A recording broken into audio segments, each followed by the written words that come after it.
Concerning to the Ukrainian situation, I would like to say a big thank for all you who supported the Hungarian Pentecostal Charity from the East-West Ministry side, all the partners who sent your gifts.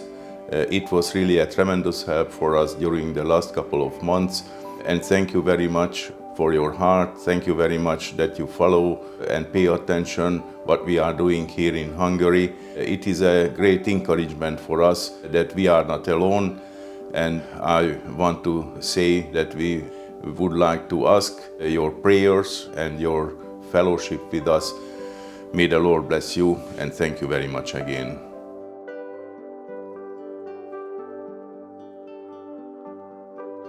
Az ukrajnai szolgálatunk az két és fél évvel ezelőtt kezdődött, amikor hosszú idő után át tudtunk jutni. Azt kell tudni a háború előtti időszakról, hogy nagyon nehézkes volt az átjutás. Gyalog át lehet menni viszonylag könnyedén, de autókkal nagyon nehéz, sokszor órákig vagy akár fél napig is tart, és nagyon szigorú szabályok vannak az adományok átvitelével kapcsolatban. Személyenként maximum 50 kilót lehetett vinni, ezért nagyon-nagyon limitált volt, hogy mit tudtunk vinni és mennyiszer tudtunk menni. A találkozókat a kárpátaljai pásztorokkal elsősorban itt Tiszabecsen, illetve a határ mellett szerveztük meg, és így próbáltuk tartani a kapcsolatot. Az ukrajnai élő Isten gyülekezetének a pásztoraival tartjuk a kapcsolatot.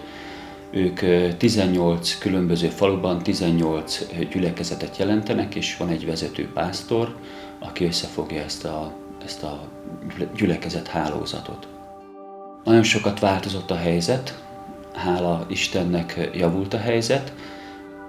Továbbra sem könnyű átmenni, adományokat vinni, viszont sokkal szabályozottabb, és az elején elég sokat kellett várni, 2,5-3 órákat vártunk a határon csak az ukrán oldalon. Most már, hogy megismertük a szabályokat, megismertünk ott embereket, sokkal gyorsabban tudunk haladni, úgyhogy most már egész élhető az átjutás és a visszajutás. A háború első hónapjában a határszélen Tiszabecsen felpakolt adományokat juttattuk át. Ez viszonylag egyszerű feladat volt, mert ott a határon voltak az adományok, amiket az adományozók odahoztak, és nagyon hálásak vagyunk ezekért az adományokért, és nagyon szépen köszönjük. Azonban ez az adományozási kedv, ez eléggé lelohadt az elmúlt hónapban, úgyhogy most már arra is kell koncentrálnunk, hogy itt az ország belsejében, illetve külföldről hogyan tudunk adományokat összegyűjteni, raktározni és eljutatni a határhoz, és onnan pedig átvinni Kárpátaljára. A Munkácsi járási központi kórházzal vettük fel a kapcsolatot, a kórházigazgatóval. Ennek előzménye az volt, hogy volt egy külön megkeresésünk, hogy egy speciális gyógyszert kellett beszerezni, és 7 gyógyszertárat jártunk végig Kárpátalján, és nem volt, és kérdeztük, hogy mi lehet ennek az oka, és azt mondták, hogy nem kapnak gyógyszer utánpótlást, csak a meglévő gyógyszereket tudják használni, és ezért gondoltuk azt, hogy valószínűleg szükség lehet a kórházban is, sikerült felvenni a kapcsolatot. Egy nagyon jó szívű, nagyon jó lelkű ukrán fiatalembert ismertük meg a kórházigazgató személyében. Ő adott egy listát, hogy mire volna szükségük, és terveink szerint a héten tudjuk kivinni az első szállítmányt, dedikáltan ide a kórházba. Azt gondolom, hogy egy teljesen más légkör van kint a határon túl, hogyha beülünk az autóba és átmegyünk, akkor azt látjuk, hogy egy viszonylag normális élet van kint, viszont hogyha megállunk az autóval és beszélgetünk emberekkel, akkor látjuk azt nagyon nagy feszültséget, ami tapasztalható és kézzel fogható. Ez kívülről nem látszik, de hogyha egy kicsit is beszélgetünk, akkor ez azonnal előjön. És ugyanez látszik a gyülekezeteken is. Több gyülekezetbe megfordultunk az elmúlt időszakban, és mindenhol azt látjuk, hogy nagyon tüzesek a testvérek.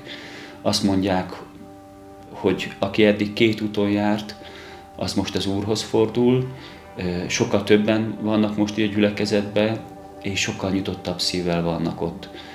Úgyhogy egy nagyon-nagyon nagy áldás, egy különleges áldás ott lenni. Azt is tapasztaljuk, és több helyen is mondják, hogy már a jelenlétünk az, hogy ott vagyunk, azáltal érzik így Istennek a támogatását. Tehát nem kell nagyon nagy dolgokat vinnünk, csak az, amit az Úr a szívünkre helyez, ezt a bátorítást, buzdítást mondjuk el, és hisszük, hogy szárba szökkennek ezek a magok.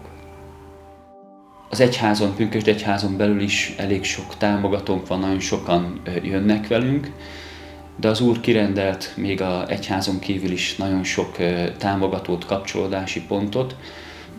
Baptista lelkipásztor csatlakozott hozzánk, üdvhadseregtől kapunk nagyon nagy támogatásokat, logisztikában is, és szolgálatokban, a szeretett közösségtől is jár velünk egy testvér, aki szintén adományokkal támogatja ezt a szolgálatot, és ki is hozza. Ha lehet, akkor konvojokat szervezünk, és több autóval megyünk ki egyszerre, hogy minél több adományt tudjunk kijutatni, és az utóbbi hetekben az Isten tiszteletekre is elég nagy hangsúlyt helyezünk, hogy részt tudjunk venni rajta. Amiben még támogatásotokat szeretnénk kérni, az elsősorban az imafedezet.